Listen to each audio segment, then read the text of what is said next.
uma ponte que havia na região ali entre Arroio do Meio e Lajeado, que atende quase que 200 municípios, que a ponte caiu. Quanto o senhor acha que a partir de agora vai ser levada em conta a visão de cientistas sobre mudanças climáticas e o efeito dos seres humanos sobre as mudanças climáticas? A questão da mudança climática e dos efeitos dela, né, é algo que tem que ser encarado pelo Estado brasileiro como um todo, nos seus 3 níveis.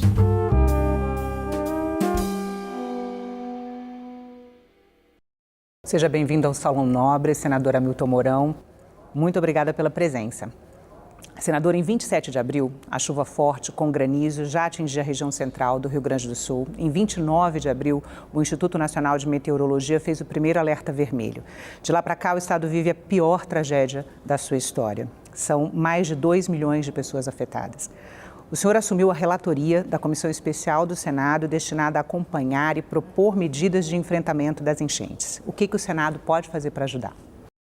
Pois é, essa é uma pergunta, né, que todos os nossos eleitores fazem e, na maioria das vezes, né, eles não têm a exata compreensão daquilo que são as nossas possibilidades e limitações, né? Então, hoje, a nossa comissão ela já fez a sua primeira reunião, onde nós debatemos exatamente o plano de trabalho, né? E aí nós colocamos uma visão que nós temos que trabalhar em 3 fases. Uma primeira fase, que é essa que nós estamos vivendo, né, da salvamento, resgate, abrigo das pessoas que estão sem as suas casas, né? E um princípio de recuperação, como está sendo feito em algumas localidades, para que se procure um reinício de uma certa normalidade na vida. Uma segunda fase, que é da reconstrução do Estado, e uma terceira fase, que é de um verdadeiro projeto de resiliência climática para que a gente tenha condições de enfrentar outra catástrofe dessa natureza e não tenha as consequências terríveis que nós estamos tendo agora. Senador, como que a sua família está lá no Rio Grande do Sul? Olha, eu tenho familiares que residem em Porto Alegre, familiares que residem em Bagé, tenho familiares que residem na Serra. Ninguém foi atingido por perda não perdeu os seus bens, né? A minha cunhada, irmã da minha primeira esposa, que faleceu, ela foi para Criciúma, para a casa do filho, porque não tinha água em casa, mas é um apartamento, não foi inundado, não tem nada. Já a minha sobrinha, filha dela, que é médica, tem que permanecer lá em Porto Alegre, o marido é médico, com 2 filhas adolescentes, né, moram ali na região da Bela Vista, estão sem água até hoje. Então é um problema sério, né? Mas os 2 médicos estão trabalhando diuturnamente no apoio à população que está sendo atingida. E outros familiares que moram no interior, esses não sofreram, vamos dizer assim, as consequências nefastas dessa tragédia. Principalmente a turma lá de Bagé. Bagé está mais acostumado com seca do que com água. Senador, como é que o senhor descreveria o seu sentimento pessoal ao testemunhar uma devastação causada como essa pelas enchentes no Rio Grande do Sul? Olha, por mais duro que a gente seja por ter visto outras tragédias ao longo da vida, vamos lembrar que por ter sido militar ao longo de 46 anos da minha vida, não é, a gente muitas vezes se acostuma, não é, com as desgraças, vamos colocar assim, não é?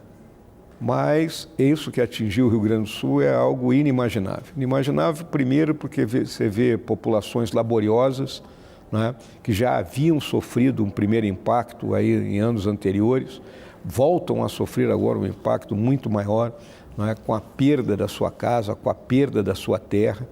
Não é? Aí pessoas que nunca imaginaram que teriam a sua casa alagada, não é?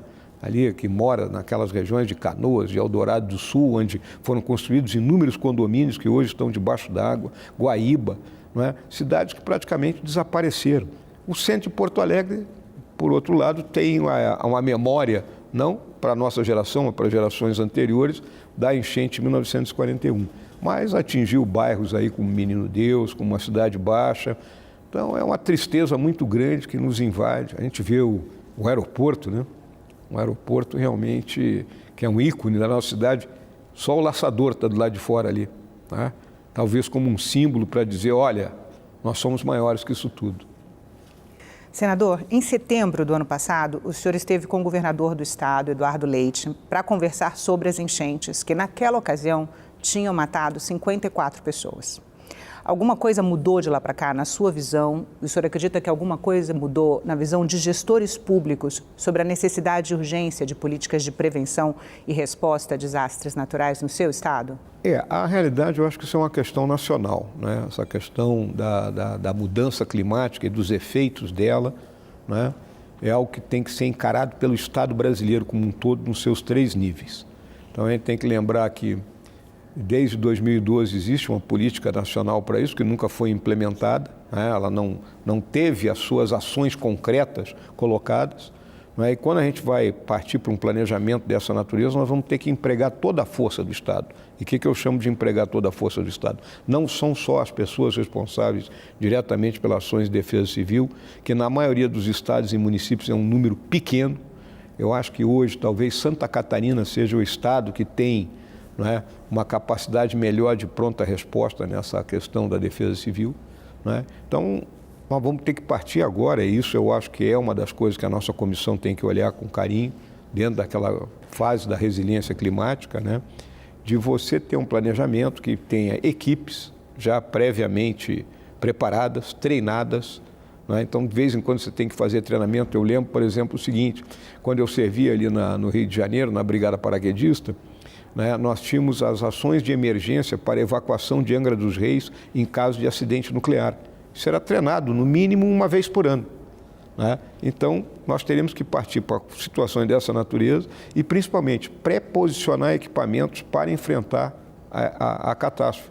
Então, tem que ter barraca, tem que ter equipamento de purificação de água, tem que ter barco, isso tudo já pronto, pré-posicionado, está na iminência de acontecer alguma coisa, equipes acionadas, posicionadas. E em relação a políticas de prevenção, senador? A prevenção, ela passa muito por recuperação de áreas degradadas, né? Com a ocupação desordenada do solo urbano, né? Vamos lembrar, o impacto na região da Grande Porto Alegre agora é muito maior porque, em relação a 1941, porque é uma região que agora está altamente urbanizada.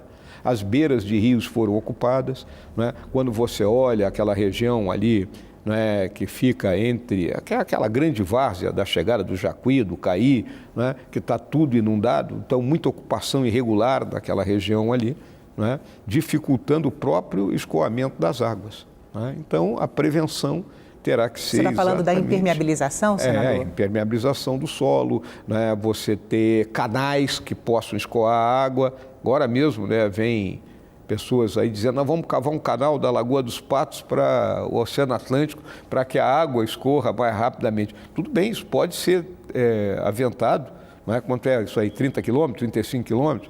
Mas não é pá e picareta que você vai abrir, não é uma vala que você vai abrir. Você teria que... Então, essas medidas preventivas terão que ser equacionadas. Senador, teve um pesquisador que fez uma avaliação sobre a capacidade de enfrentamento de desastres naturais e de ações de prevenção de governantes, e não faz diferença, ele considera que tanto na direita quanto na esquerda ninguém fez o dever de casa. É como se os políticos brasileiros não considerassem urgente o enfrentamento de desastres naturais. Como o senhor vê a questão? Agora, vamos dizer o seguinte, bateu na porta, né? Ou até arrombou a porta a questão do enfrentamento a desastres naturais.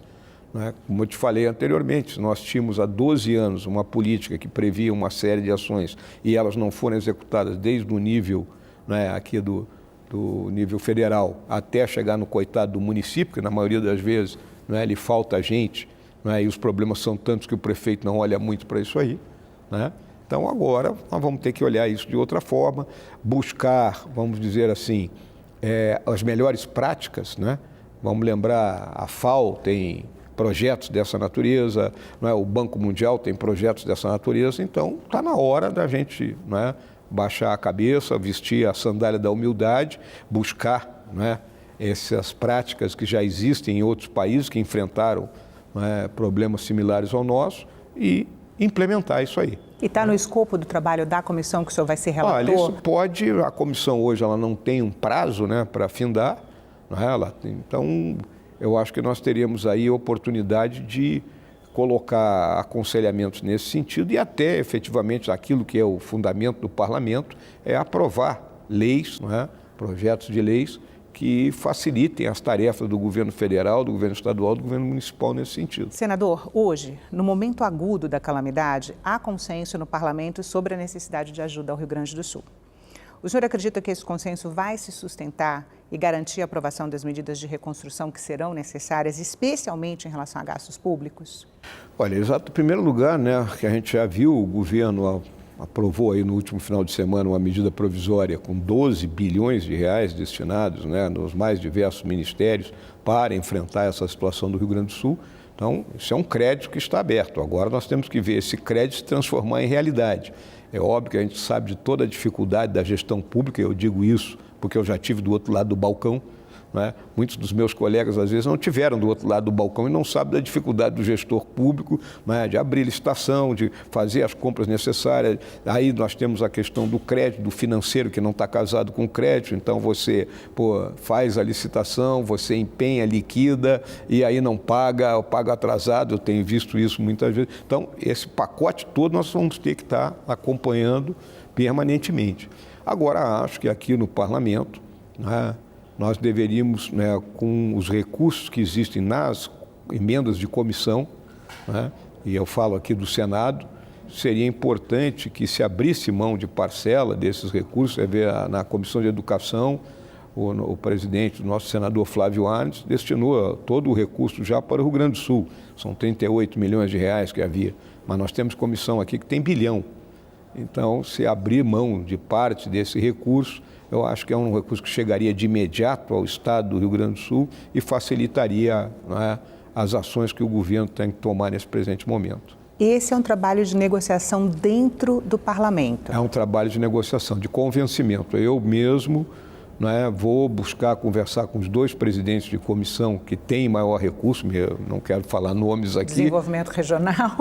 Desenvolvimento regional, a CCJ, né, para que, vamos colocar, uma tem mais de quase 5 bilhões de reais. Se ela abrir mão de 1 bilhão e colocar na mão do Estado do Rio Grande do Sul, será algo maravilhoso.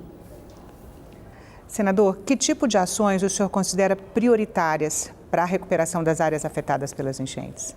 Olha, as ações hoje de recuperação, elas passam pela abertura das vias que estão obstruídas. Nós temos muita localidade. Ontem mesmo eu recebi mensagens aí do pessoal do Vale do Taquari, né, de localidades que estão isoladas, né, que estão sendo abastecidas por lançamento de paraquedas, de cargas com gênero, com água e com outros itens necessários para que a população se mantenha. Então nós temos que abrir as vias, construção de pontes, né? Então ontem também me procuraram a ponte que havia na região ali entre Arroio do Meio e Lajeado, que atende quase que 200 municípios, que a ponte caiu, era uma ponte de ferro, eles pretenderam reconstruir com as estruturas existentes, só que viram que não tem mais estrutura, né?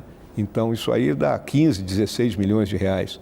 Quando a gente olha os bilhões que existem em comissão, é troco, vamos falar assim. Então, são esses... Recuperar a capacidade de mobilidade dentro do Estado.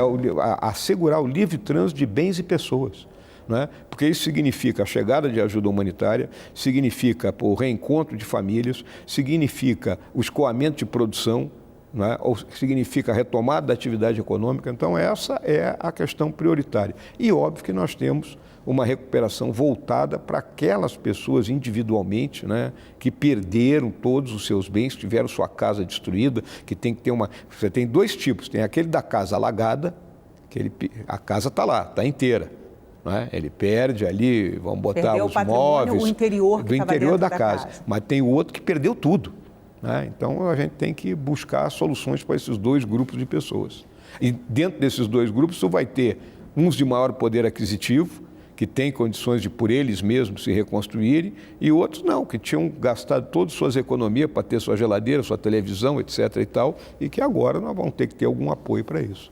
Senador, e como escolher o que recuperar primeiro, em termos de investimento público? Bom, o recuperar primeiro eu acho fundamental as vias de acesso, né?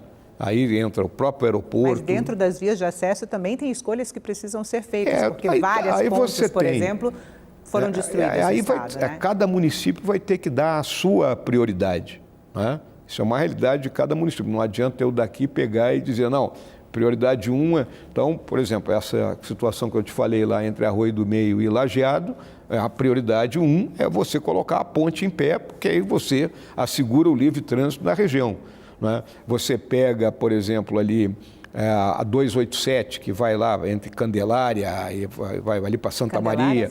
Né? Você pega a BR-386 lá em Lajeado, que né? A água tomou, e a BR-386 é um eixo fundamental para que você se conecte com o norte e o noroeste do estado. Então, tem que estabelecer essas prioridades. Mas isso está muito na mão, aí é que eu digo, do executivo. Né? O gestor, seja ele o governador do estado, seja o prefeito, eles é que tem que ter essa visão da prioridade. E em relação ao desenho de um novo plano de longo prazo para a prevenção de futuras enchentes e outras catástrofes, a gente já conversou um pouquinho no começo do programa, mas quanto o senhor acha que a partir de agora vai ser levada em conta a visão de cientistas sobre mudanças climáticas e o efeito dos seres humanos sobre as mudanças climáticas? Eu acho que desde já o mesmo antes, é um linguajar militar. Né? Não dá mais para você achar que os cientistas, né, ou aqueles que fazem os seus cálculos aí mostram o que pode acontecer né, dependendo de determinada situação.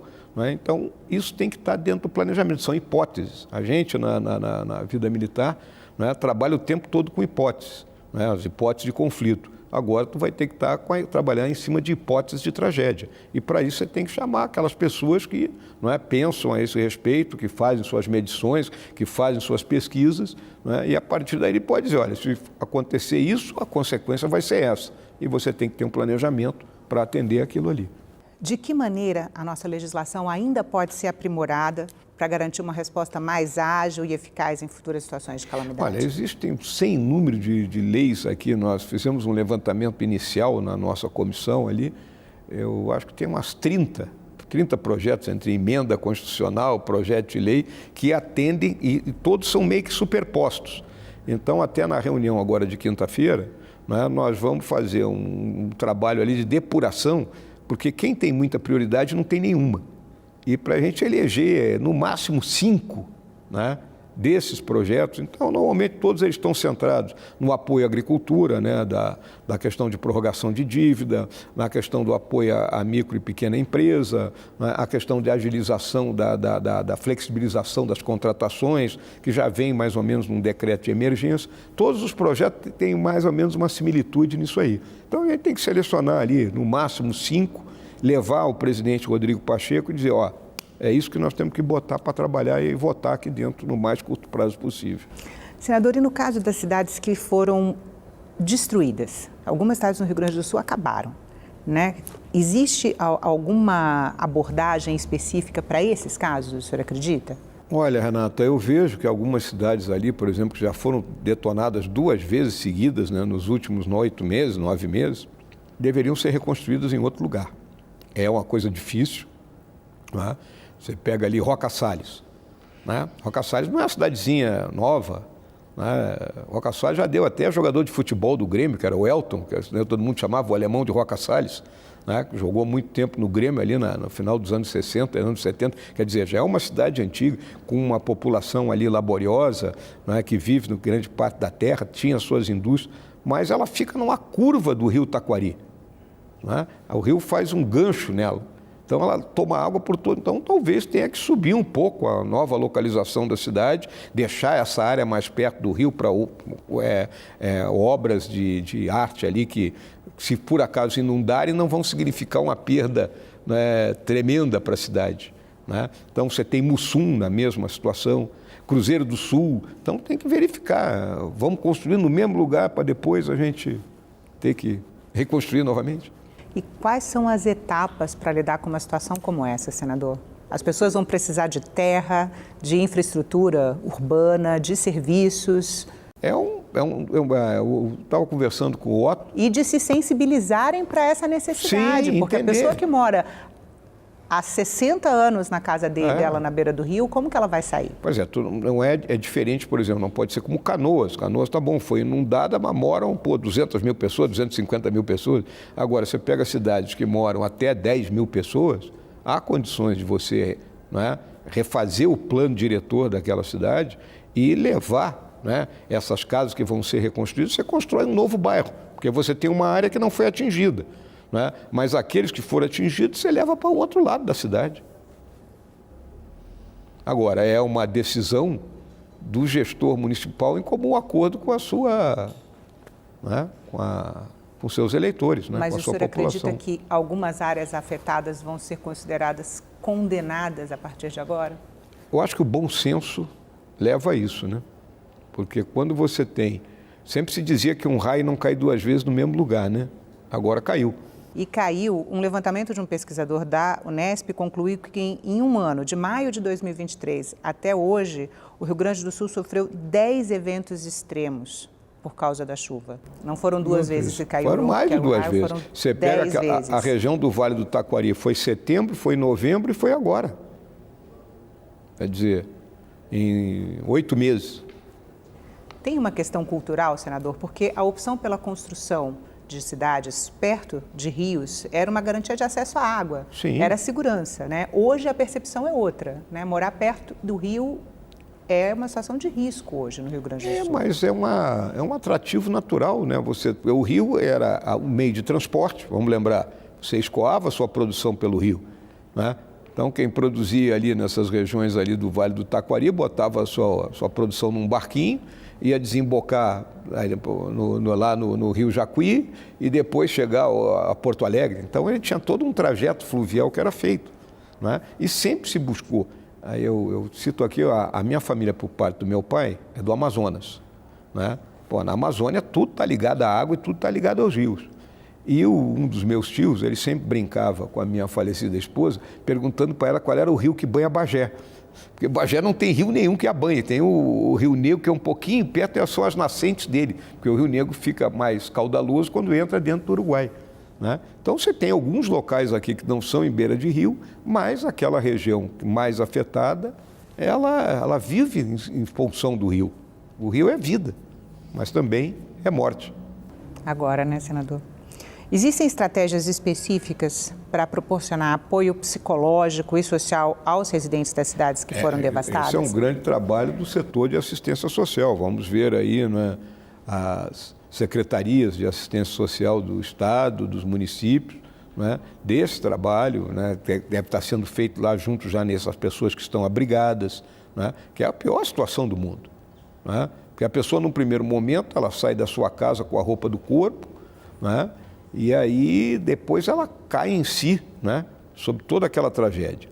Eu vejo porque nós temos uma colega nossa, que é do meu partido, irmã da minha chefe de gabinete, a deputada Franciane Baia, que teve a casa totalmente alagada lá em Canoas, né? Então, 2 metros de água lá, tapou a casa inteira dela, né? E casa que ela tinha melhorado há um tempo atrás, quer dizer, tinha todo um processo ali, né? E ela jamais imaginou que isso acontecesse. Então, há um trabalho que tem que ser feito mesmo com uma pessoa que tem capacidade de se recuperar. Qual mensagem o senhor gostaria de transmitir para aqueles que seguem suportando as consequências dessa catástrofe? Olha, no começo da nossa conversa, né, eu até me emocionei um pouco quando falei, você me perguntou como é que eu estava me sentindo, né? E eu citei a imagem da estátua do laçador, né, ereta, não é? Resistindo em frente ao Salgado Filho. Resistindo. É isso.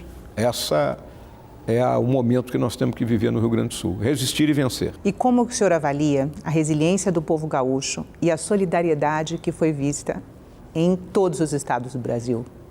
Olha, a resiliência do povo gaúcho é algo que é da nossa história, né? O Rio Grande do Sul é um estado muito peculiar, porque dentro aqui da nossa federação, ali que é onde houve o choque da América Portuguesa com a América Espanhola. Então, é um estado guerreiro, não é?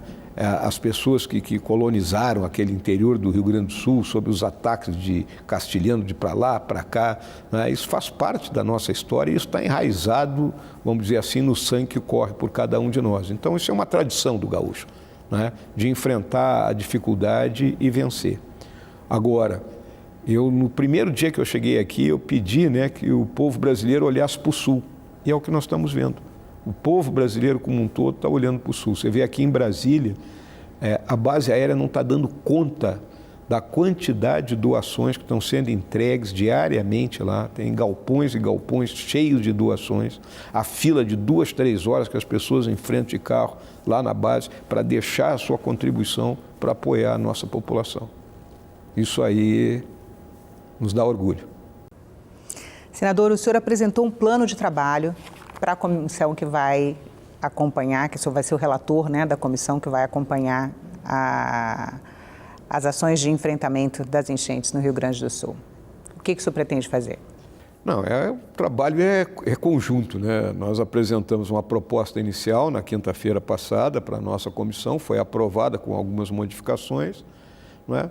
As tarefas principais ali hoje da comissão são separar a legislação que vai apoiar, não é, as ações das 3 instâncias de governo, não é, acompanhar, não é, o emprego dos recursos que estão sendo liberados, não é, e oferecer para o futuro, vamos dizer assim, uma estratégia para enfrentar as catástrofes climáticas.